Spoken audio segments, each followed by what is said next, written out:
하나님 말씀 보도록 합니다. 하나님 말씀은 히브리서 7장 말씀입니다. 히브리서 7장. 오늘 살피려고 하는 말씀은 사실 4절부터 10절이 가장 중요한 말씀이긴 한데 1절부터 읽도록 할게요. 1절부터 제가 1절부터 원래 10절까지 말씀드렸나요? 네, 1절부터 말씀 보도록 합니다. 히브리서 7장 1절로 10절까지 말씀입니다. 이 멜기세덱은 살렘 왕이요 지극히 높으신 하나님의 제사장이라 여러 왕을 쳐서 죽이고 돌아오는 아브라함을 만나 복을 빈자라.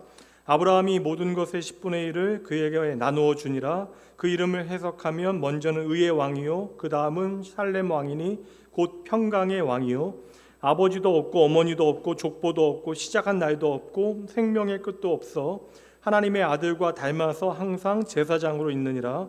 이 사람이 얼마나 높은가를 생각해보라. 조상 아브라함도 노략물 중 10분의 1을 그에게 주었느니라. 레위의 아들들 가운데 제사장 직분을 받은 자들은 율법을 따라 아브라함의 허리에서 난 자라도 자기 형제인 백성에게서 10분의 1을 취하라는 명령을 받았으나 레위 족보에 들지 아니한 멜기세덱은 아브라함에게서 10분의 1을 취하고 약속을 받은 그를 위하여 복을 빌었나니 논란의 여지 없이 낮은 자가 높은 자에게서 축복을 받느니라.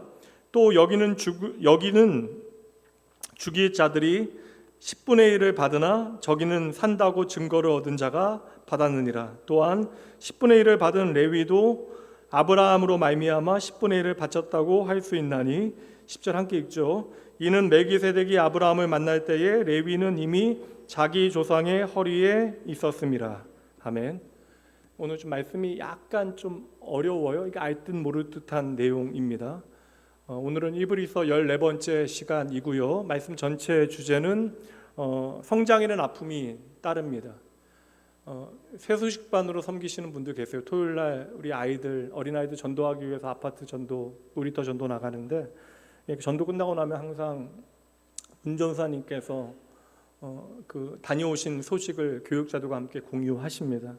어제는 이렇게 생각보다 놀이터에 아이들이 없어서 좀 실망할 뻔했는데 그래도 하나님께서 아이들을 보내주셨는데 특별히 뭐 중학교 1학년, 고등학교 1학년 맞나요? 예. 중학교 1학년 아이하고 고등학교 1학년 아이에게 복음을 전할 수 있는 기회가 있어서 참 감사했다라는 이야기 전해주셨어요.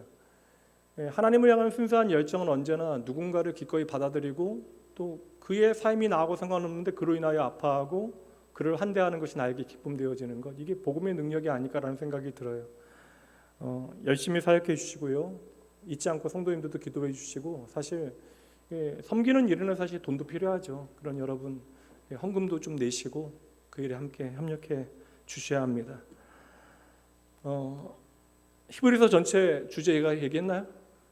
성장에는 아픔이 따릅니다. 제가 오늘 이렇게 청년들까지 설교하고 나면 이게 두통약을 좀 먹긴 했는데, 이게 말씀 전하는 일은 감사한 일인데 아무래도 이게 온 신경을 집중하다 보면 가끔씩은 이제 너무 열심히 하다 보면, 인간의 열심이라는 것은 이제 너무 하찮은 것이지만 하나님의 열심 앞에 머리도 너무 아플 때가 있고, 이제 가끔씩은 좀 설교를 열심히 전하다 보면 이렇게 옆구리가 좀 아플 때도 있긴 한데, 오늘 좀 머리가 많이 아픈 날입니다. 약을 먹고 내려오긴 했는데 여러분 잘 들어주셔야 되고, 오늘 내용이 쉽진 않아요. 새로운 주제로 설교를 시작하면 이제 나름 이제 설교자로서의 당연한 이제 건강한 스트레스도 필요하니까 스트레스가 좀 있습니다. 지난 한 주 그래서 제가 좀 이렇게 그냥 골몰하며 앞으로 전할 말씀까지 생각하면서 좀 고민하는 시간이 있었고, 또 오후 말씀도 마침 좀 쉽지 않아요. 그래서 제가 좀 이렇게 고민의 깊이가 깊었던 한 주입니다. 어쩌겠어요, 여러분. 좀 부족한 사람이 말씀 사역자로 여러분 섬기고 있으니까 여러분도 열심히 기도해 주셔야 합니다. 오늘 말씀 한번 제목 읽어보도록 하죠. 함께 읽습니다. 복과 11조. 그리고 오늘 장인수 집사님, 우리 이인숙 집사님이 우리 이은숙 집사님, 이은숙 집사님 못 나오시잖아요. 지금 다일이 수술하고, 수술은 잘 마쳤는데 이제 다일이가 이제부터 정말 중요하거든요. 그래서 온라인으로 예배하고 계시는데 다일이가 움직이지 못해요. 그러니까 쉽게 하면 몸을 전혀 움직이지 못합니다. 이제 6월 초까지 사실 계속해서 그렇게 몸을 움직이지 못하니 아이가 얼마나 힘들겠어요. 저는 사실 이게 약간 폐소공포증이 있기 때문에 어릴 때 제가 이제 뭐 다 설명드릴 필요 없죠. 어릴 때 가락 아파트 이제 시형 아파트 공사할 때 거기 갇혀서 죽을 뻔한 경험 다시 얘기하면 또 한없이 기니까. 그래서 그때부터 저는 이렇게 두통이 한때는 너무 심해서 내 MRI를 찍으려고 해도 제가 아무리 마음을 먹어도 안 되는 거예요. 그렇다고 진정제를 먹으면 안 됩니다. 또 뇌 MRI는. 그래서 전 3번이나 실패를 했는데 갇혀 있는 게 얼마나 힘든가. 근데 지금 다혜리가 캐스트하고 이제 몸을 움직이지 못하니까 다혜리는 그 어린 아이가 얼마나 힘들겠어요. 그리고 또 다혜리 돌보는 엄마는 어떨까. 이제 회복의 소망은 있지만 오늘 하루하루 버티는 것이 참 힘든 시간일 수 있습니다. 그런 여러분 좀 계속해서 기도해 주시고 가까운 분들은 또 격려해 주시고 그렇게 해 주세요. 제목 읽었죠? 예. 6장에 2번에 걸쳐서 우리가 6장을 나누면서 우리의 변하지 않는 소망이 무엇인가, 그 소망의 확신이 무엇인가, 그것이 바로 우리의 영원한 대제사장 되신 예수 그리스도이십니다 라고 하는 것을, 이제 소망이라고 하는 것을, 영원한 소망을 대제사장 되신 예수 그리스도와 연결지어서 우리가 소망에 대해서 함께 말씀 나눴습니다. 그러니까 지난주까지 우리가 계속해서 소망에 대한 말씀을 나누었는데, 그러니까 아무래도 여러분 오후 시간 피곤하긴 하지만 집중력을 좀 발휘하시긴 하셔야 돼요. 그러니까 이게 쉬운 메시지를 전하는 것보다는 이 시간을 좀 공부하는 목적으로 설교가 강론에 가깝기 때문에 여러분 그 설명의 과정을 좀 잘 따라오셔야 합니다. 중간에 들으시면 엉뚱한 것만 기억 남으실 수 있어요. 그래서 지난주까지 소망에 대한 말씀을 나눴는데 오늘 말씀은 아예 그 제목부터 너무나 직설적입니다. 그러니까 이게 어려운 얘기가 왔다 갔다 나오긴 하는데 처음부터 끝까지 나오는 이야기가 하나 있어요. 무엇입니까? 10의 1조, 11조에 대한 이야기, 그러니까 복과 11조에 대한 얘기가 오늘 본문의 말씀에 갑자기 등장합니다. 사실 복이라고 하는 단어는 구약 성경에 대부분 집중되어져 있어요. 신약에도 복이라고 하는 것이 예수님의 말씀을 통해 선포되긴 하지만 신약에서 복에 대한 개념은 거의 대부분이 하나님의 나라와 연결이 되어져요. 하나님의 나라와 이 예수님께서 말씀하신 복의 개념은 중요하긴 하지만 오늘은 이 내용은 좀 건너뛰도록 하겠습니다. 나중에 기회가 되면 함께 나누도록 할게요. 구약에서 복이라고 하는 개념은 그 상대적인 카운터의 자리에 있는 이 복이라고 하는 단어는 저주라고 하는 단어와 언제나 같이 등장할 때가 많이 있는데, 아무래도 이제 저주라고 하는 현실에 대한 인식이 있어서 그런지 몰라도 이 저주라고 하는 말의 상대적인 자리에 있는 복이라고 하는 단어를 우리는 더욱더 갈망하게 되어지는 것입니다. 근데 엄정히 생각해 보면 인간의 운명이 저주라고 하는 단어가 없다면, 인간의 운명의 삶에 저주라고 하는 단어가 우리에게 실감되어지지 않는다면 사실 복이라고 하는 단어도 우리에게 의미 없는 단어가 되어질 수도 있죠. 그래서 성경이 처음 인간이 하나님을 떠난 현실에 대해서 이야기하면서 성경은 죄를 짓고 하나님을 떠난 모든 인생은 저주 아래 있다라고 선언하게 되는 것입니다. 근데 여러분, 하나님께서 그렇게 저와 여러분을 만드신 것이 아니잖아요. 하나님께서 처음 만드신 동산이 있습니다. 이거 여러분 표정 보니까 좀 더, 하나님께서 처음 만드신 동산은 무엇일까요?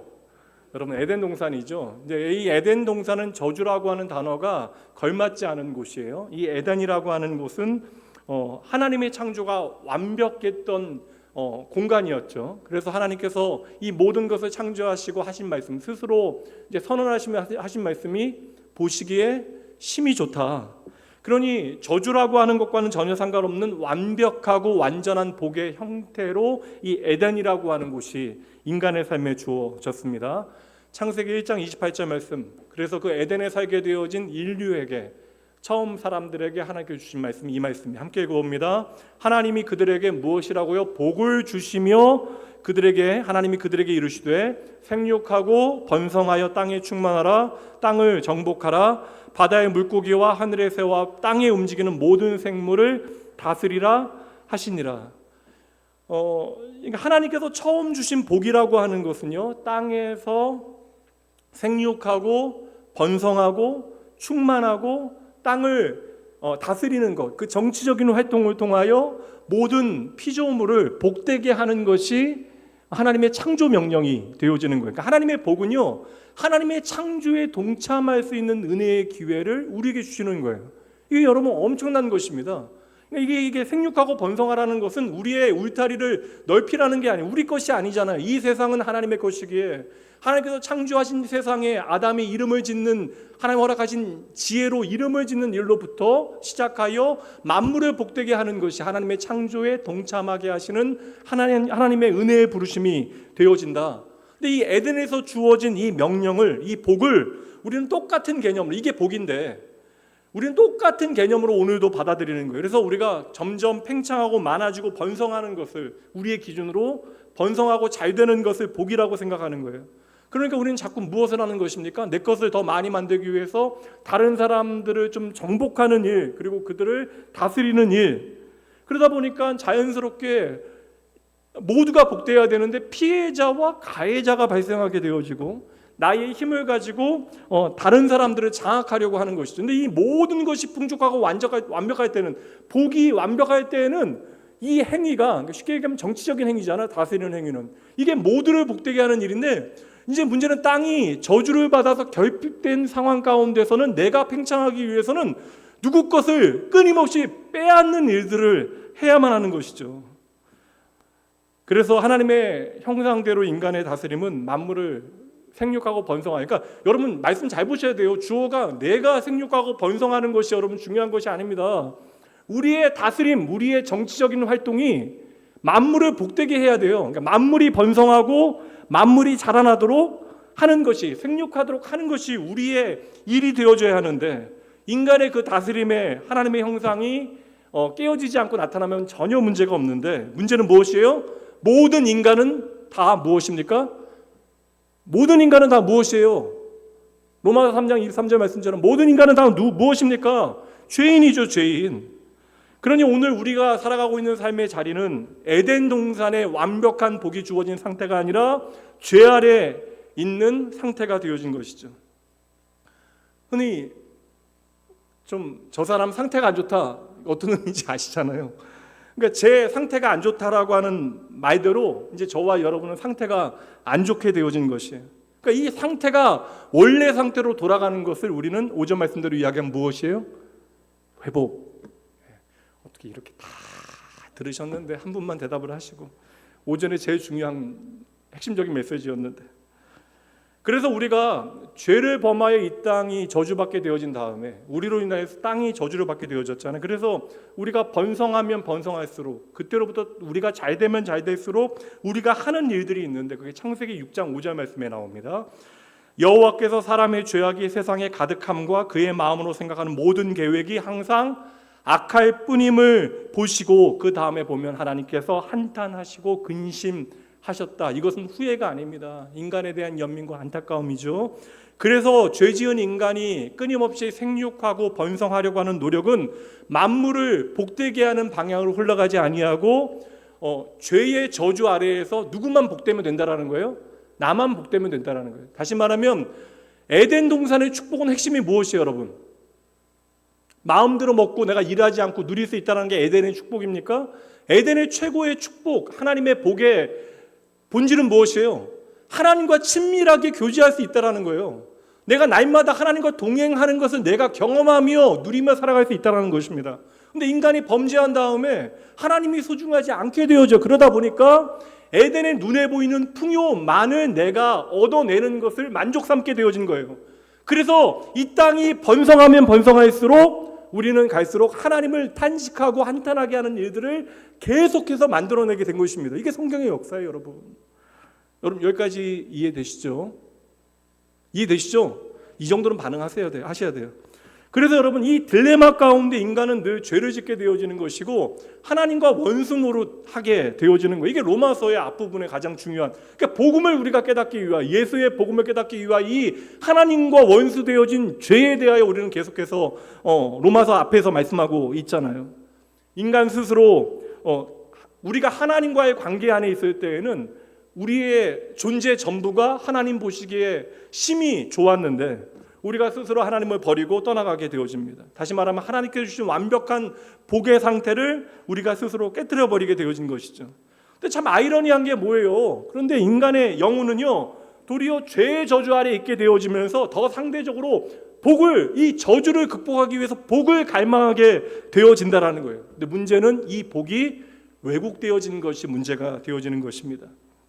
그래서 하나님의 말씀을 어기고 선악과를 먹은 인간, 하나님을 반역하기로 작정한 인간을 향하여 하나님께서 하신 말씀은 참 의미 있는 말씀들인데, 이게 창세기 3장 17절부터 그냥 버리시면 돼요.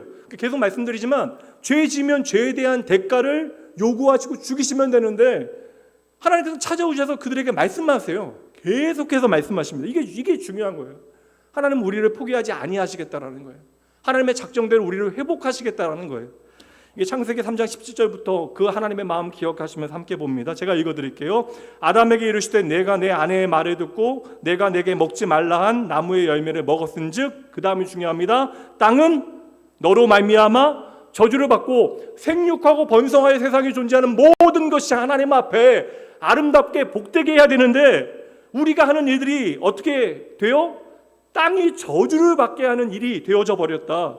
그리고 너는 내 평생에 수고하여야 그 소산을 먹으리라. 근데 이게 여러분 은혜잖아요. 땅이 저주를 받았는데 그래도 우리가 노력하면 먹고 살 수 있도록 하신 것이 은혜라고요. 그러니까 여러분 이 하나님의 심판에는 저주만 있는 것이 아닙니다. 도리어 우리를 살리시는 하나님의 은혜의 흔적들이 이 안에 가득 담겨져 있는 것이죠. 우리로 인하여 땅이 저주를 받게 되어졌는데 그럼에도 우리가 땀 흘리면 먹을 수 있도록 하나님께서 하신 것입니다. 18절 땅이 내게 가시덤불과 엉겅퀴를 낼 것이라.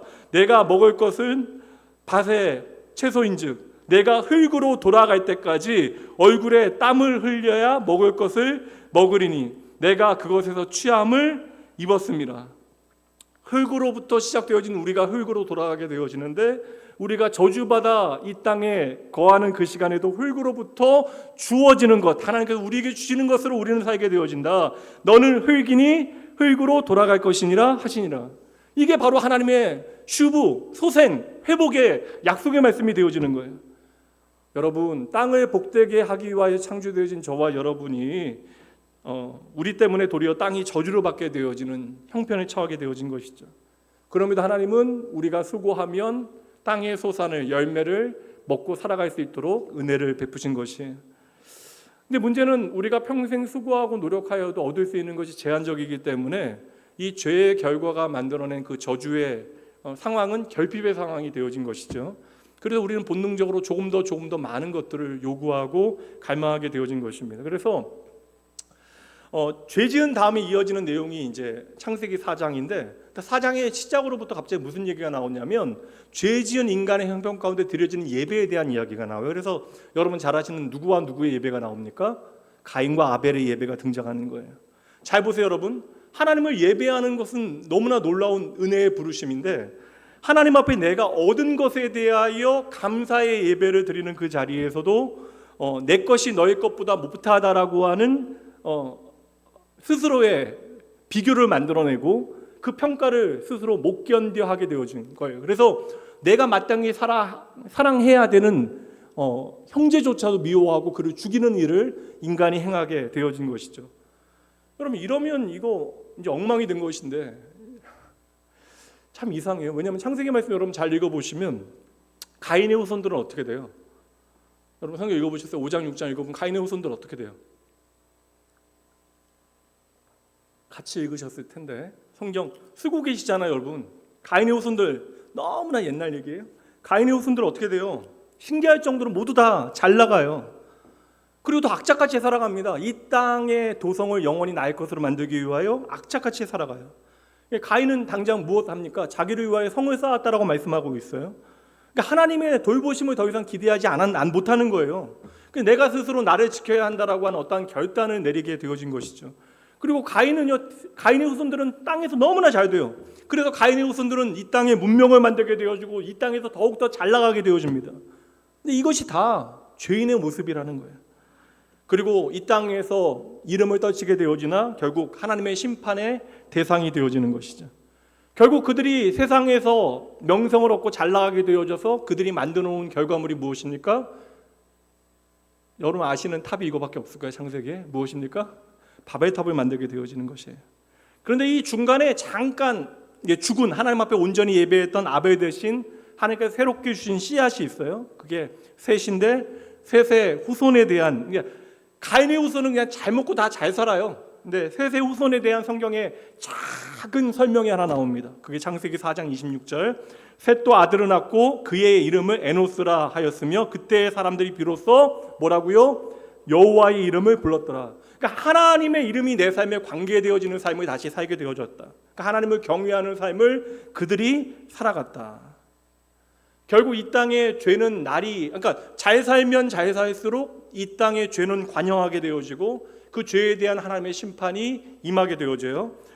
그게 창세기 6장 6절과 7절. 땅 위에 사람 지으셨음을 한탄하사 마음에 근심하시고 이르시되 내가 창조한 사람을 내가 지면에서 쓸어버리되 사람으로부터 가축과 기는 것과 궁중의 새까지 그리 하리니 이는 내가 그것들을 지었음을 한탄함이니라 하시니라. 근데 여러분 이때에 또 이게 큰일 났다 하는 생각이 드는데 이 심판의 현장에 한 사람이 갑자기 등장해요. 창세기 6장 8절 다음 말씀 함께 읽어봅니다. 그러나 노아는 여호와께 은혜를 입었더라. 하나님의 심판이 결국인데 여기 중요한 복음이 선포되어지는 거예요. 원로 목사님 너무나 좋아하시는 말씀이거든요. 제가 어릴 때부터 이 말씀 너무나 많이 설교 들었어요. 그러나 노아는 여호와께 은혜를 입었더라. 그러니까 죄의 값은 사망인데 하나님께서 아담에게 주신 약속 하나가 있잖아요. 무엇입니까? 그 죄에 대한 심판의 자리에서도 하나님께서 주신 약속이 있어요. 여자의 후손을 통하여 궁극적인 승리를 경험하게 하시겠다. 너희에게 승리를 주시겠다는 약속을 주시잖아요. 하나님은 그 약속을 근거로 노아가 좋은 사람이어서가 아니라 하나님은 그 당신의 약속을 근거로 그러나 노아에게 은혜를 베푸신 것이에요. 그리고 방주에서 나오게 되어진 노아에게 하나님께 주신 약속의 말씀이 8장 20절부터 나오는데요. 이 말씀 정말 중요한 말씀입니다. 잘 보세요. 노아가 여호와께 무엇을 쌓아요? 나오자마자 제단을 쌓아요.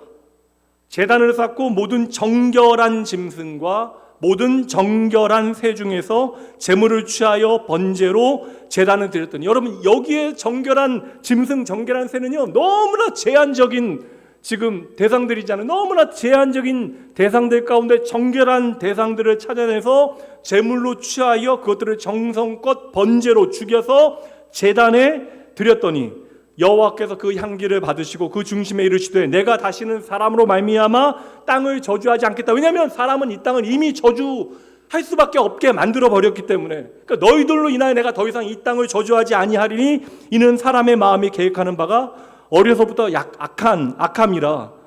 이게 다시 말하면 뭐냐면 앞으로도 너희가 만들어내는 이야기는 다 악한 이야기가 되어질 것이다. 그러나 너희의 악함으로 말미암아 내가 너희를 심판하지 아니하겠다.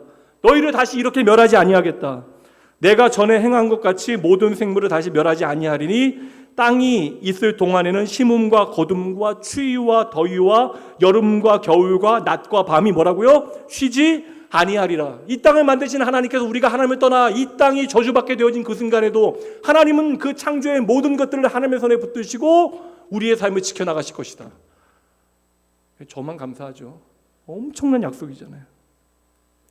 그러나 여호와는 노아에게 은혜를 입히셨더라. 하나님께서 여러분 노아에게 은혜를 입혀 주신 거예요. 근데 이 말씀에 보면 다시 여러분 우리 방송실 20절 말씀 보세요. 은혜를 입히시는데 보세요 여러분. 노아가 드린 재밌는 장면이 뭐냐면 노아가 드린 희생 제사를 받으시고 인간은 악하나 그 악함을 근거로 너희를 더 이상 저주하지 아니하겠다라고 이야기하시는 거예요. 여전히 하나님의 은혜를 모르는 사람들은 땅의 저주 가운데 살아가게 되어지지만 지금 희생 제사 안에 그러니까 이 희생 제사 안에 참여하게 되어지는 자들은 하나님의 복을 누리게 되어진다.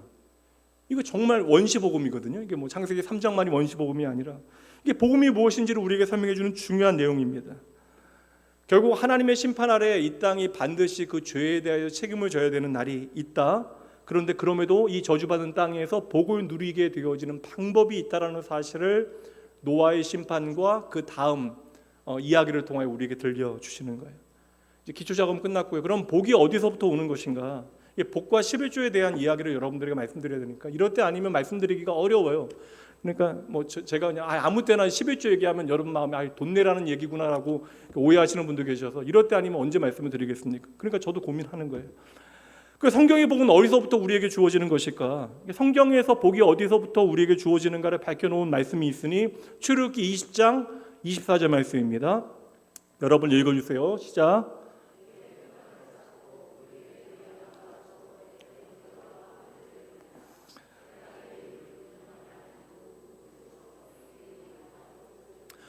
마지막 말씀 복을 주리라, 이 말씀이 중요하잖아요. 근데 그 앞에 보세요.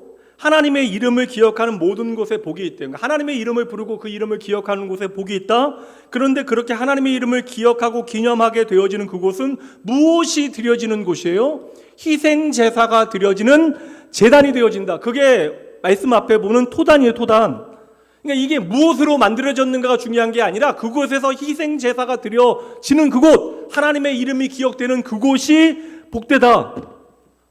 그래서 하나님께서는 레위 지파를 제사장으로 불러 세우셔서 그들을 어디서 일하게 하세요? 제단에서 섬기는 일을 하게 합니다. 제단을 중심으로 일하도록 하나님께서 하시는 거예요. 그러면서 레위 지파에게는 주시지 않은 게 있습니다. 뭐 안 주셨죠? 땅 안 주셨어요. 땅을 안 주셨습니다. 레위 지파에게는, 성전을 섬기는 레위 지파에게는 땅을 주지 아니하셨다고요. 어떤 의미겠어요, 여러분? 11지파에게 다 하나님께서 기업으로 땅을 주셨는데 왜 레위 지파에게는 땅을 주시지 않았을까요? 네? 먹고 사는 것이 땅으로부터 비롯되는 것이 아니다라는 것을 레위 지파를 통하여 보여주시는 거예요. 다시 말하면 생명이 땅에 있지 않다라는 것을 레위 지파를 통하여 보여주시는 거예요. 그럼 레위 지파를 하나님께 은혜 베푸셔서 안 먹고도 살 수 있게 하시면 가장 좋잖아요. 안 먹고도 살면 제일 좋은 문제 아닙니까? 근데 안 먹고 살 수 없다고요. 그래서 여러분, 율법 안에 주어진 정한 원리가 있어요. 나머지 11지파가 무엇을 드려야 돼요? 11조. 그러니까 땅에서 소출로 얻게 되어지는 모든 그러한 소산의 11조를 통하여, 10의 1조를 통하여 누가 먹고 살 수 있도록? 레위 사람들이, 제사장들이 먹고 살 수 있도록. 그러니까 제사장들만 아니라 예배하는 사람들, 교회에서 섬기는 사역자들을, 그러니까 사역자라고 표현하면 그렇고요. 그 레위 사람들을 다 먹고 살 수 있도록 하나님께서 하신 거예요. 다시 말로 바꾸면요, 여러분, 레위 사람들이 살아있는 한 그곳에서 무엇이 계속해서 드려진다라는 거예요? 희생제사, 그냥 제사가 아니에요, 여러분. 희생제사는 계속해서 드려질 수 있다. 그러면 너희가 살 수 있다. 이 땅에서 먹고 사는 것, 이렇게 먹고 사는 것으로 얘기하면 요새는 시감이 나지 않으니까, 이 땅에서 잘 먹고 사는 것으로 우리가 복을 누리는 것이 아니라 진짜 하나님의 복이 어디서부터 주어지는가를 이미 구약 말씀을 통해서 우리에게 끊임없이 설명할 수 있는 거예요. 설명하고 있는 거예요. 하나님의 복은 결국 무엇을 통하여? 복은 우리를 회복하는 것이어야 되는데, 원래 상태로 돌려야 하는 것인데, 이 복은 무엇을 통해서요? 희생 제사를 통하여 오는 것임을 이스라엘 백성들에게 알려주시기 위하여 제사장들이 먹고 살 수 있도록 나머지 11지파가 11조를 드리라라고 하나님께서 명하신 것입니다. 여러분 잘 보셔야 돼요. 구약시대도 11조는요, 11조를 드린 결과로 우리가 복을 받기 위하여 드리는 조건이 되어지는 것이 아니라 우리가 이미 하나님의 은혜 가운데, 복 가운데 있다라고 하는 사실을 기억하고, 나의 모든 복의 출처가 누구예요?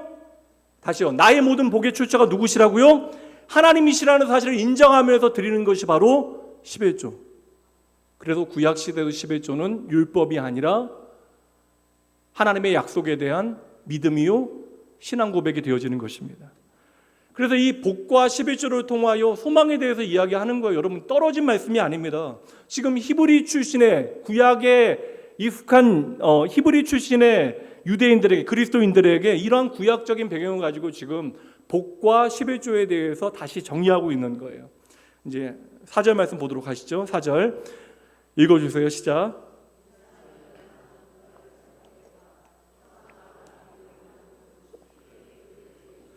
이제 여러분 절반 정도 지나왔어요. 이제 정신 차리시고요. 여기서 이 사람이 누구예요? 마지막 그도 같은 사람인데, 이 사람과 마지막에 있는 그는 누구입니까? 멜기세덱입니다. 멜기세덱. 또 멜기세덱 이야기가 나오면서 11조 얘기와 복 이야기가 나오는 거예요. 여러분, 레위 지파 사람들은 그들이 이 땅에서 땅이 없어도 먹고 살 수 있도록 11지파 사람들에게, 모든 하나님의 백성들에게 11조를 받도록 하나님의 법, 율법이 규정하고 있는데, 멜기세덱은 어느 지파 사람이에요? 멜기세덱은 어느 지파 사람이에요? 멜기세덱은 어느 지파 사람이 아니잖아요. 레위 지파가 아니잖아요.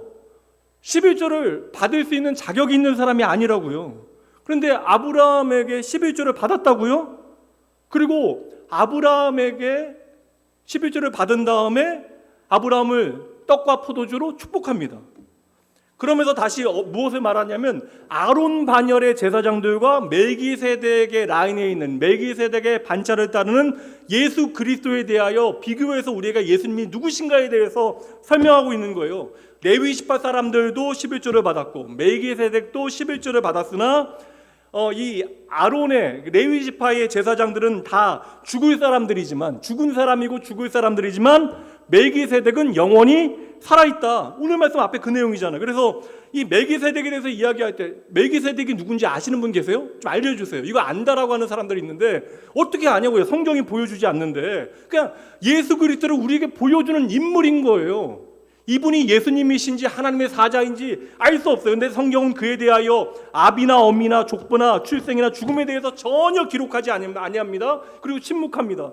그를 통해서 그가 영원히 살아있다라는 의미로 우리에게 멜기세덱을 비추어주고 있는 거예요. 그러면서 이야기하는 게 뭐냐면 오늘 말씀에서 복이라고 하는 것은 여러분 큰 자와 작은 자 중에 누가 베풀어야 되는 거예요?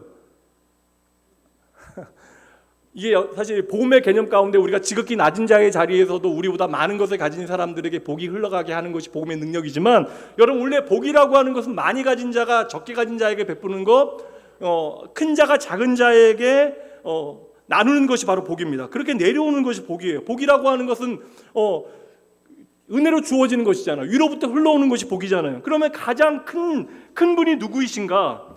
그것을 이미 6장에서 이야기한다고요. 이게 재밌어요. 히브리서 6장 13절 말씀 보세요.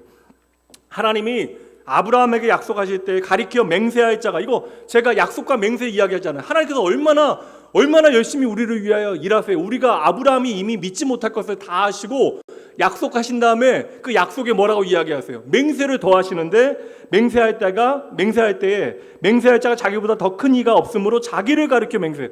하나님께서 가장 크신 자신을 걸고 맹세하신다. 야, 이게 하나님께서 왜 이렇게까지 하실까? 그래서 여러분 하나님의 은혜와 사랑이 너무나 깊은 거예요. 이미 앞에서 가장 큰 분이 하나님이십니다. 그러나 하나님은 자신을 걸고 아브라함에게 맹세하셨습니다. 그 하나님은 오늘도 우리에게 약속하시는데 그 모든 약속은 그 약속을 맹세하신 분이 하나님이시기에 반드시 이루어집니다. 그러니 여러분 힘내십시오. 오늘의 어려움에 좌절하거나 낙망하거나 하나님 없다라고 생각하지 아니하고 여러분 그 자리에서 오늘 살아계신 하나님을 만나십시오. 이 엄청난 격려를 지금 히브리 성도들에게 전하고 있는 거예요. 그래서 하나님께서는 아브라함에게 복을 주시겠다 약속하시고 당신께서 친히 당신의 이름으로 맹세하시고 아브라함이 복을 받도록 하신 것이죠. 근데 실제로 아브라함에게 복을 주는 대상이 등장해요. 갑자기 그게 멜기세덱이라고요. 그러니까 그러면서 성경은 뭐라고 이야기합니까? 그는 알 수 없는 자이다. 샬렘 왕이다. 평강의 왕이다. 땅 위에 있는 제사장이 아니라 하늘의 제사장이다. 여러분 땅 위에 있는 레위 지파 제사장들이 완전했다라고 이야기하면 하늘의 제사장은 필요 없는 거예요. 근데 땅 위에 있는 제사장들이 온전치 못해요. 하나님 앞에 나아갈 수 있는 자격이 없어요. 자기를 정결케 하면서도 두려워하며 하나님 앞에 나아가야 합니다. 그래서 레위 지파는 레위 지파보다 더 큰 분에게 축복을 받아야 되는 거예요. 복을 누려야 하는 거예요. 바로 레위 지파가 아브라함의 후손인데 아브라함을 축복한 사람이 등장하잖아요. 그게 누구입니까? 멜기세덱. 그러니까 레위 지파도 지금 허리 얘기 나오는데 아브라함의 후손이 레위 지파이다. 이것은 뭐냐면 아브라함이 멜기세덱의 축복을 받은 것처럼 레위 지파 사람들도 제사장들도 누구에게 축복을 받아야 된다? 빨리 대답하세요. 누구에게 축복을 받아야 된다? 멜기세덱의 축복을 받아야 된다. 그러면 아브라함도 멜기세덱의 축복을 받고 그리고 레위 지파도 하나님 앞에 희생 제사를 드리도록 부름받은 제단을 섬기도록 부름받은 레위 지파도 멜기세덱의 축복을 받는다면 나머지 11지파의 사람들은 누구로부터 축복을 받아야 된다? 멜기세덱의 축복을 받아야 된다. 그러니 지금 아브라함이 반대로 이야기하면 이것을 이제 대표의 원리, 로마서 사실 5장 말씀이 12절부터 21절까지 대표의 원리를 우리에게 보여주고 있거든요. 그것을 가지고 좀 설명하는 거예요. 그러니까 지금 보세요. 하늘의 제사장인 멜기세덱에게 아브라함이 반대로 이제 11조를 드리잖아요. 그러면 이것은 아브라함의 허리로부터 나오는 레위 지파도 누구에게요? 멜기세덱에게. 그리고 그 나머지 11지파의 모든 백성들도 멜기세덱에게 11조를 드린다라는 거예요. 그리고 멜기세덱 안에서 아브라함도 축복을 받았고 레위 지파도 축복을 받았고 모든 하나님의 백성들이 축복을 받게 되어진다. 정신 차리셔야 돼요. 하나님은 땅을 기업으로 받게 되어진 다른 지파에게 레위 지파의 생존을 책임지도록 하십니다. 그러면서 11조는 동료인 레위 지파에게 주는 것으로 하지 아니하고 하나님의 것이라고 이제 단정해요. 그러니까 보세요, 여러분. 이게 사실 교회 안에 이런 문제들이 벌어지는데 초대교회도 이런 일들이 바울 사도와의 관계 가운데 이런 문제들이 벌어져요. 그래서 빌립보서 말씀이나 뭐 여러 말씀들에 보면 그런 내용들이 나오는데 교회가 비극이 뭐예요? 이게 성도들이 말씀 사역자인 목회자들에게 우리가 생계를 책임지고 있다라고 생각하고 또 목회자는 성도들이 나를 잘 대접하지 않는다고 생각하면 그건 비극 아닙니까, 여러분? 반대로 내가 이런 자격이 없는데 이렇게 섬겨주는 성도들의 돌봄에 감사 목회자는 해야 되고 성도들은 더 말씀 사역자를 선대하고 섬기지 못하는 것을 안타까워하고 이게 여러분 정상 아닙니까? 아니라고 하면 제가 의심할 거예요, 여러분의 마음을. 이게 정상이잖아요. 근데 하나님께서는요, 이게 중요한 것이 11조 레위 지파를 섬기기 위하여 레위 지파가 먹고 살게 하기 위하여 땅을 가진 11지파 사람들이 11조를 드리는데 이것이 레위 지파 사람들을 11지파 사람들이 돌보고 섬기는 일이 아니라 이것을 하나님의 것이라고 설명을 해요. 아예 성경은. 레위기 27장 30절 말씀입니다. 여러분 읽어주세요. 시작.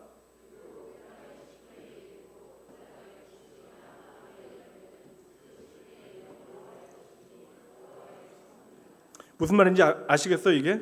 이게 11조는 드리는 사람의 것이 아니라 누구의 것이요? 하나님의 것이다. 11조가 왜 힘든지 아세요, 여러분? 11조가?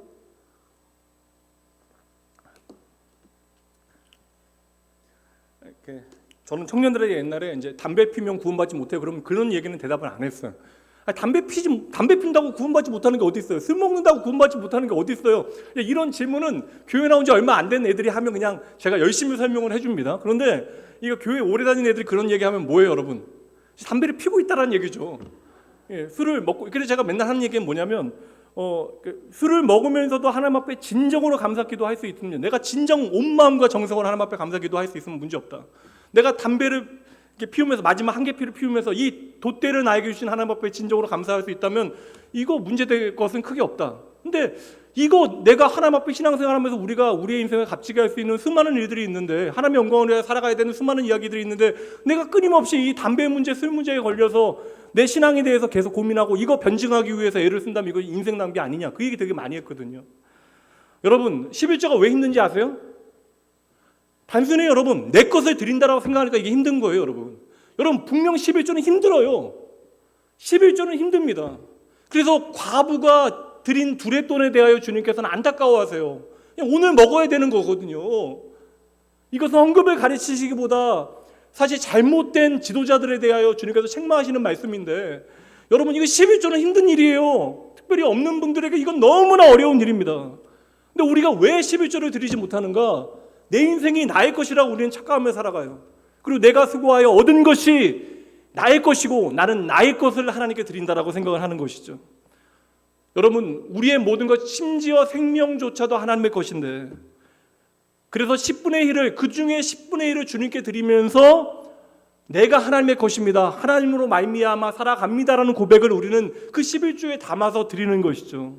그래서 여러분 다시 말씀드릴게요. 11조는 시험 드실 필요가 없어. 11조 드려봤는데 경제생활이 풀리지 않는다. 풀리는 사람들 있고 안 풀리는 사람들이 있어요.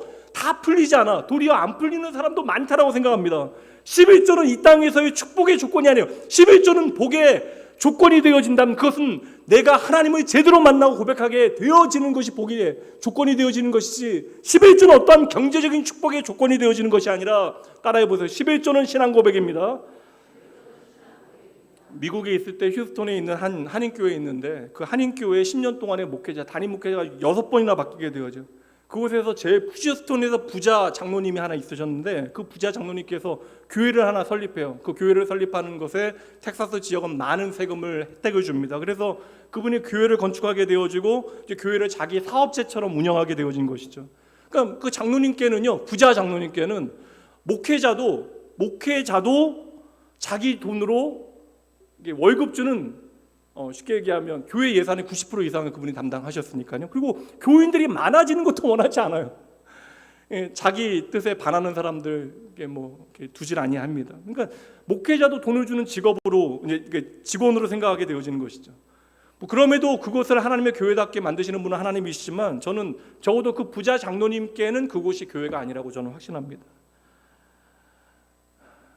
이런 곳은 참 교회로서 건강하게 참 힘들죠. 자기 의로움만 남게 되어져. 내가 교회 만들었다. 내 돈 투자했다. 온전한 11조는요, 이스라엘 백성들이 레위 지파 사람들을 먹여 살리는 것이 아니라 레위 지파 사람들이 하는 일을 위하여 드리는 거예요. 무엇인가? 레위 지파 사람들이 무엇을 합니까? 희생제사. 날마다 정결한 제물을 통하여 하나님 앞에 희생제사를 드려서, 그래서 그 희생제사를 통하여 오늘도 우리가 생존하고 있다는 사실을 알리시는 방법, 하나님의 조치가 바로 온전한 11조가 되는 것이죠. 그래서 레위 지파 사람들을 통하여 11조를 드리며 10분의 9가 바로 하나님의 것이라는 사실을 하나님께서는 깨닫게 하시는 거예요. 그러므로 오늘 내 삶에 내 생명부터 내가 누리는 모든 것, 내가 수고하여 얻은 모든 것이 하나님의 것이라는 진정한 고백을 우리가 11조를 드리는 것을 통하여 표현하는 것입니다. 간혹 그래서 제가 이제 11조에 대해서 이야기할 때 간혹 11조 드리면서 뭐 여러 가지 이야기들 하거든요. 근데 좀 그런 얘기들도 좀 그냥 그렇게 하시라고만 얘기하고 더 이상 얘기를 안 합니다. 그러니까 11조를 드리면서 이것을 어떠한 특정한 일에 사용해 달라고 이야기하시는 분도 계십니다. 이게 물론 이유는 있겠죠. 근데 저는 이게 건강한 11조에 대한 이해나 태도는 아니다. 왜요? 그러니까 11조가 내 것이라고 생각하니까 내가 드리면서 그것은 내가 정해야 된다고 생각하는 거예요. 11조는 여러분 나의 것이 아닙니다. 여러분, 하나님의 것이에요. 구약에서 11조의 쓰임새가 구체적으로 사용되어지는 곳이 있습니다. 그 누구예요? 고아와 과부와 나그네들, 그리고 레위 지파 사람들의 몫이 되어져요. 근데 고아와 과부와 나그네만 이야기하면 이거 구제헌금이구나라고 생각할 수 있어요. 근데 여러분, 구약 시대의 11조는요, 그 쓰이는 출처까지도 인간의 삶의 진짜 복이 무엇인가를 보여주는 거예요. 여러분, 11조는 잘못 오해하게 되어지면 이거 하나님을 향하여 드려지는, 하나님께서 쓰시는 구제헌금으로 오해하게 되어집니다. 근데 레위 지파 사람이 그곳에 들어가는 것이잖아요. 여러분, 고아와 과부와 나그네와 레위 지파는 눈에 보이는 땅을 갖지 못한 사람들이에요. 눈에 보이는 땅을 갖지 못하는 사람들. 하나님께서 그들을 위하여 하나님의 몫으로 11조를 정해놓으신 것은 하나님께서 친히 그들의, 땅 없는 그들의 구원자와 후견인이 되어지신다는 사실을 이제 보여주시고 선포하시는 것이죠. 그래서 하나님은 오늘도 마찬가지요. 고아와 같이 버림받은 저와 여러분, 하나님께서는 결코 버려두지 아니하시고 우리와 함께 하시는 분. 그래서 우리를 버리지 아니하시기 위하여 예수 그리스도께서 영원한 대제사장으로 자신의 생명을 제물 삼아 우리를 위하여 희생 제물 되시게 하여 그 영원한 하나님의 그 구속의 제사를 드리시기 위하여, 완성하시기 위하여 이 땅에 오신 것이죠. 그래서 주님께서 우리에게 하신 요한복음의 중요한 약속이 있습니다. 요한복음 14장 18절 말씀입니다. 함께 읽어봅니다. 내가 너희를 고아와 같이 버려두지 아니하고 너희에게로 오리라. 그래서 여러분, 이게 구약시대의 율법으로 주어진 11조와 뭐 멜기세덱에 주어진 11조는 다르다. 다른 게 어디 있어요? 다 똑같아요. 멜기세덱이 아브라함에게 11조를 드린 그때로부터 오늘날까지 우리가 드리는 모든 11조는 나의 구원이 이 돈이나 세상에 있지 아니하고 땅에 있지 아니하고 바로 나의 구원이 하나님께로부터 나는 것입니다 라는 믿음의 고백을 우리가 드려내는 거예요. 그래서 여러분, 11조는 율법에 속한 것이 아니라 우리에게 하나님의 복이 무엇인가를, 그 복의 본질을 보여주는 하나님의 놀라운 은혜의 수단이 되어지는 것이죠. 바로 하나님의 복이 제사장, 희생 제사를 드리는 제사장을 통하여 온다라는 것을 하나님께서 보여주시는 거예요. 그 희생 제사를 통하여 하나님의 복과 하나님의 구원의 은혜, 용서의 은혜가 임하게 되어진다. 그래서 히브리서는 처음부터 영원한 대제사장이신 예수 그리스도에 대해 설명하는 것이고, 그래서 아브라함보다 위대하시고 모세의 모든 율법 위에 계신 분이 예수님이십니다라고 선언하는 것이죠. 그래서 멜기세덱이 등장해야 되는 거예요. 왜 멜기세덱이 등장할까요? 우리가 알 수 없는 어떤 신비한 분위기를 만들기 위해서 멜기세덱이 등장할까요? 멜기세덱이 등장하는 이유는 단 한 분을 우리에게 선명히 보여주기 위함입니다. 멜기세덱이 등장하는 이유는 누구를 우리에게 보여주기 위해서요? 예수 그리스도를 우리에게 보여주시기 위하여. 멜기세덱이란 인물을 통하여 예수 그리스도, 우리의 영원한 대제사장이 되신 예수 그리스도를 소개하기 위하여 그의 출생에 대하여, 부모에 대하여, 죽음과 족보에 대해서 전혀 기록하지 않으므로 예수 그리스도께서 우리의 영원한 대제사장이 되신다는 사실을 보여주시는 것이고, 사실 그 당시에는 살렘이라고 하는 곳이 존재하지 않아요. 그러나 그분이 바로 우리의 평화의 왕이 되신다는 사실을 보여주시기 위하여 멜기세덱을 등장하게 하신 것이고, 멜기세덱을 통하여 아브라함을 떡과 포도주로 축복하는 장면에서 저는 이거 처음 깨닫게 되어졌을 때 전율이 일어났거든요. 소름이 다 돋았어요. 이 멜기세덱을 통하여 우리에게 구원을 보여주시는 하나님, 예수 그리스도의 그 구원의 사역을 우리에게 선명하게 보여주신 하나님. 그러니 여러분, 오늘 본문의 말씀은 멜기세덱이나 아브라함 중에 누가 위에 있는가에 대한 말씀이 아니라 우리에게 복을 주시는 분은 유일하게 한 분, 예수 그리스도밖에 없다라는 사실 가운데 멜기세덱을 우리에게 설명하고 있는 것입니다. 오늘 저와 여러분은 11조를 통하여 하나님의 복이 무엇인가를 제대로 봐야 하는 거예요. 내가 이 땅에서 조금 더 나의 힘을 강화하기 위한 수단으로서 우리가 11조를 드리는 것이 아니라, 우리는 11조를 통하여 나를 위하여 희생 제물로 죽으신, 그리하여 나를 살리신 예수님을 바라봐야 돼요. 나를 위하여 희생 제물 되셔서 죽으신 예수 그리스도를 통하여 내가 내 인생의 최고의 복을 예수님 삼을 수 있는 것이 우리의 삶에서 11조를 통하여 확인되어지는 것이고, 그래서 11조는 그러한 예수 그리스도께 집중되어지지 않으면 오늘 나를 복되게 하지 못하는 율법이 되어지는 거예요. 내가 11조 드려서 30배, 60배, 100배로 내가 뻥튀기 되는 거, 이거 누가 안 하겠어요? 정말 그렇게 되면. 저는 1.2배, 1.5배, 1.8배만 돼도 할 거예요. 그런 투자의 원리가 아닙니다, 11조는. 오늘날 구약의 율법으로 우리에게 주어진 11조는 존재하지 않아요. 구약의 모든 율법조차 우리에게 누구를 보여줘요, 여러분? 예수님을 보여주는 거죠. 로마서 10장 4절. 그래서 예수님께서는 보세요. 그리스도는 여러분 읽어주세요. 시작.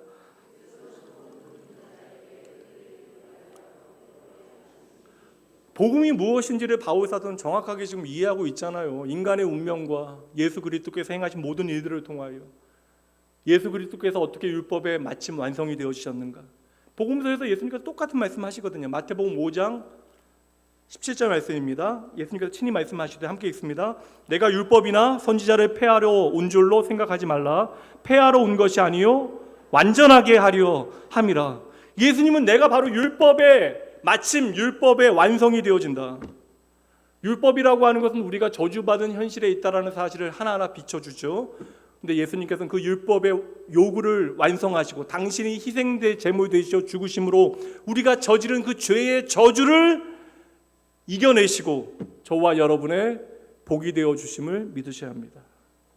그래서 히브리서는 이 11조를 통하여 십자가에 달리신 예수 그리스도만이 우리의 복의 전부, 그리고 우리의 복의 기원과 출처가 되십니다라는 진리를 보여주는 거예요.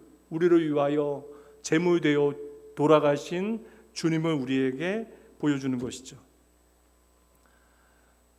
이제 좀 정리하죠. 결국 저와 여러분은 이 땅에서 하나님께로부터 무언가를 받았어야 하는 인생입니다. 내가 스스로 할 수 있는 일이 없을 때부터 존재하여 무언가를 스스로 얻어내고, 또 마지막은 스스로 할 수 있는 일이 없는 시간을 통하여 흙에서 시작해서 흙으로 돌아가게 되어지죠. 그렇게 스스로 무언가를 할 수 있다라고 여겨지는 그때에도 우리는 하나님으로부터 무언가를 공급받아야 살아갈 수 있는 인생입니다. 그래서 우리가 예수를 믿은 다음으로부터 끊임없이 우리는 인생 가운데 무언가를 요구하며 살아가게 되어져요. 여러분, 늘상 말씀드립니다. 제가 제일 많이 말씀드리는 것인데, 우리의 삶에 주어진 것을 하나님과 연결짓지 못하면 그 모든 것들은 의미 없는, 그냥 밀려오는 파도 앞에 있는 모래성이 되어지는 거예요. 그래서 여러분, 믿음이라고 하는 것은 제대로 보는 것, 5점 말씀이죠. 믿음이라고 하는 것은 내가 받은 것이 무엇인지를 기억하는 것. 내가 예수 그리스도를 통하여 오늘 내 삶에 받은 것이 무엇인지, 그 영원한 기업이 무엇인지, 나의 영원하신 기업 되신 분은 예수 그리스도이시고 이 땅은 그 결과물이에요. 그냥 복의 부스러기와 같은 것들입니다. 도리어 우리가 주인의 식탁에서 떨어지는 부스러기를 통하여 나의 복의 근원 되신 예수 그리스도를 붙잡아야 그 부스러기들이 진짜 하나님의 은혜가 되어지는 것이죠. 여러분, 예수 그리스도 안에 그 대속의 부르심 안에 우리가 하나님의 나라를 오늘 소유하고 있으면 믿으세요? 너무 긴가요? 내가 하나님의 나라를 나의 기업으로 소유하고 있으면 믿으십니까? 이거 주신 분이 누구예요? 예수 그리스도이시잖아요. 이 땅을 살아가면서 적어도 우리가 이 땅에서 얻게 되어지는 부유함, 세상 사람들이 예수님 없이 바라보는 그것들, 그 필요한 것들 때문에 나의 영원하신 기업 되신 예수 그리스도의 이름을 놓쳐서는 안 되는 것이죠. 그래서 우리는 이 세상 가운데 오늘도 여전히 내 삶의 자리에서 하나님의 이름을 계속해서 불러야 하는 거예요. 예수 그리스도의 이름을 불러야 하는 것입니다. 이것이 항상 기뻐하고 쉬지 말고 기도하고 범사에 감사할 수 있는 비결이 되어지는 것입니다. 그래서 저는 11조가 우리에게 주어진 축복이라고 확신해요. 믿습니다. 모든 것이 하나님의 것이라고 고백하면서도 평생 우리는 내 창고만 채워가는 것을 복이라고 착각하고 살아가잖아요. 많은 순간에 우리가 그렇게 어리석은 부자와 같이 살아가는 순간들 가운데 11조를 통하여 매달 우리가 정해진 11조를 하나님 앞에 드리면서 진짜 나의 복이 예수 그리스도, 나의 생명이 주님이심을 기억하게 되어지는 것이죠. 여러분 11조, 여러분들이 11조 그냥 따지면 돈이잖아요.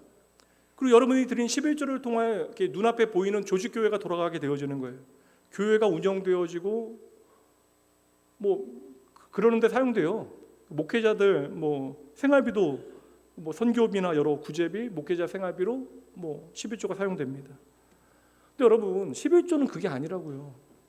11조는 단 한 가지, 오늘 내가 의지해야 하는 분이 하나님이심을 우리에게 고백해 내게 만드는 하나님의 은혜의 부르심이 되어지는 거예요. 그래서 11조는 여러분의 삶에 진정한 신앙 고백이 되어져야 하는 것이죠.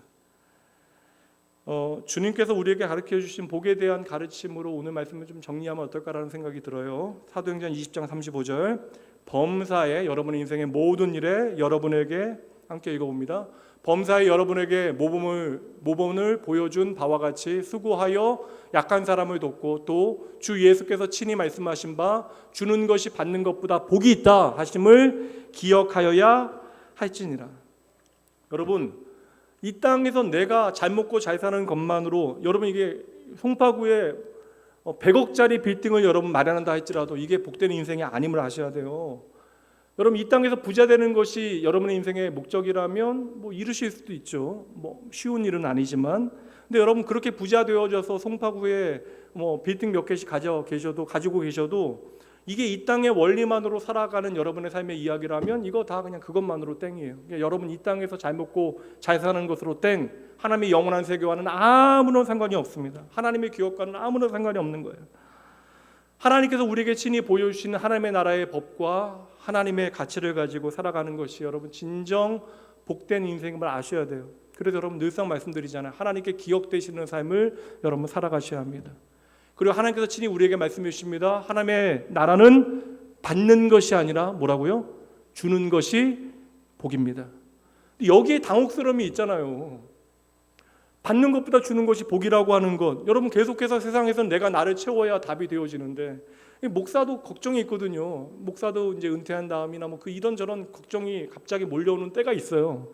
그 세상에서 여전히 살아가는 모든 생활인들은 나를 가득 채워야 내가 안심하게 되어지는데, 받는 것보다 주는 것이 복이라고 하는, 이게 하나님의 나라의 복이라고 하시는 말씀 참 쉽지 않은 말씀이긴 합니다. 그러나 적어도 한 가지, 결국 우리는 하나님께서 베푸시는 은혜로 살아가게 되어집니다. 그럼 우리는 복이 무엇인지를 기억하며 살아야 하는 것이죠. 적어도 예수 그리스도를 나의 생명으로 여러분 만나셨다면 내 인생의 최고의 복이 예수 그리스도의 영원한 생명임을 여러분 기억하셔야 합니다. 마지막으로 따라해 보시죠. 예수님이 나의 복입니다. 다시 한번, 예수님이 나의 복입니다.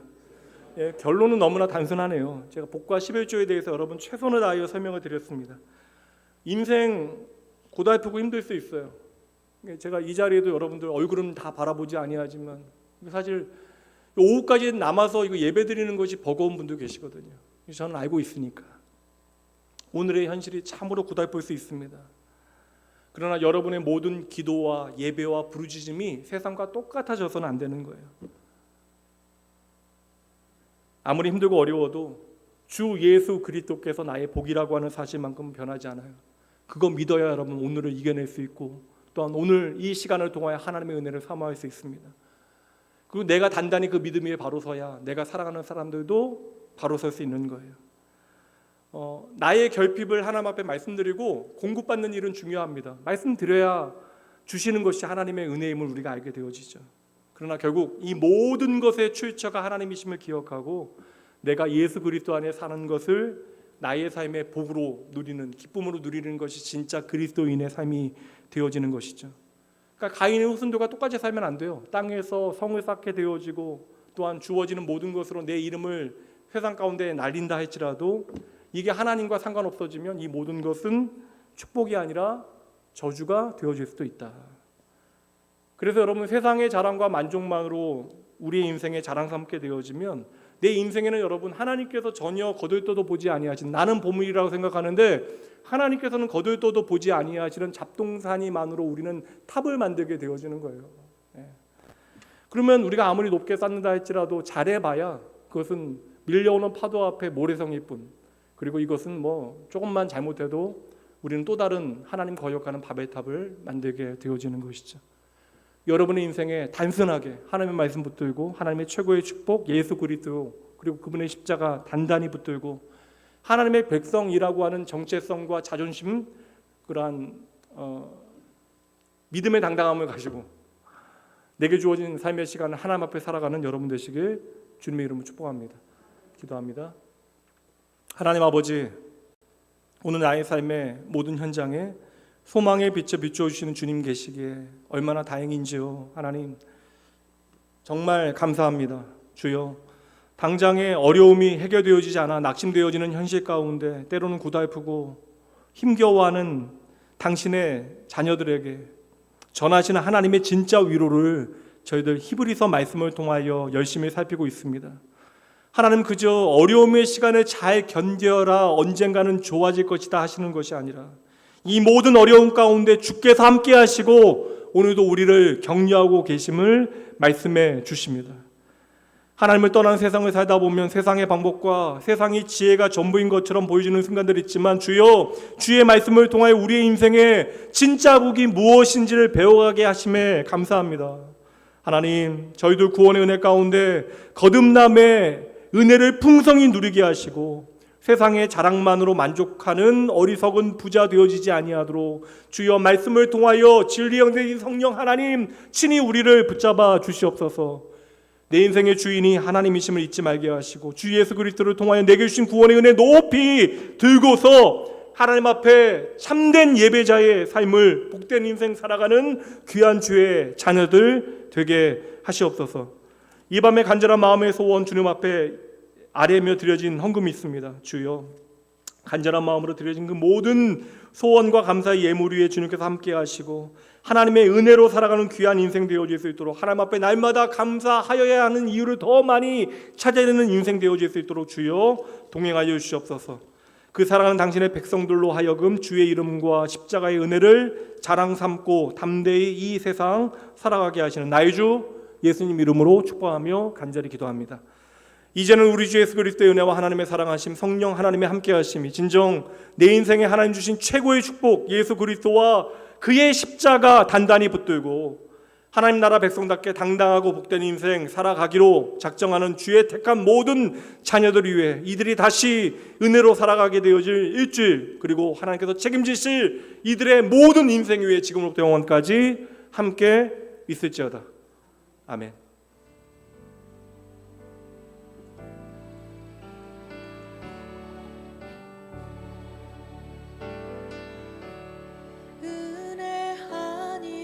살아갈 수가 없네.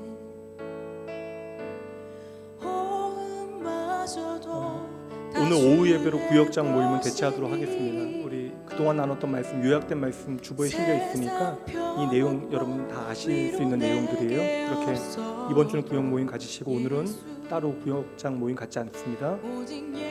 기도하시고 평안히 돌아가세요.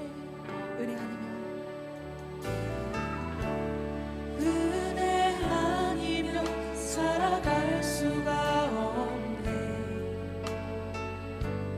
호흡마저도 다 주의 것이니 세상 평안과 위로 내게 없어도 예수, 오직 예수